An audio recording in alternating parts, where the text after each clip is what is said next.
இந்தியாவிலேயே அதிக பாதுகாப்பு இருக்கிற பாராளுமன்றத்தில் மொத்தம் 3 அடுக்கு பாதுகாப்பு இருந்திருக்கு. ஒன்று வெளியே இருந்து உள்ளே போகிற இடத்துல, தென் 2வது லோக்சபா ராஜ்யசபா போகிறதுக்கு முன்னாடி, அண்ட் லாஸ்ட்டாக என்ட்ரன்ஸ்க்கு முன்னாடி. இது எல்லாத்தையும் மீறி அவங்க வச்சுருந்த புகைக்குண்டை எடுத்துகிட்டு போயிருக்காங்க. அண்ட் பாதுகாப்புக்காக 300 பேர் செக்யூரிட்டிக்கு இருக்க வேண்டிய இடத்துல வெறும் 125 பேர் தான் இருந்திருக்காங்க.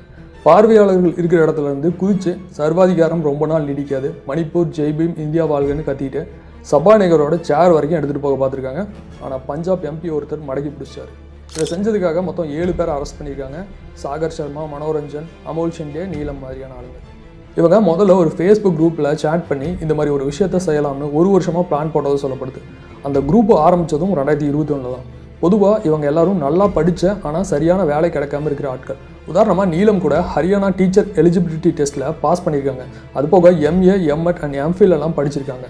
இப்போது இவங்க எதுக்காக இதை செஞ்சாங்க, இதில் இருக்க பிரச்சனைகள் என்ன, எதையாவது மறைக்க இதை ட்ரை பண்ணுறாங்களா அப்படின்னு நம்ம ஸ்டைலில் பார்க்கலாம்.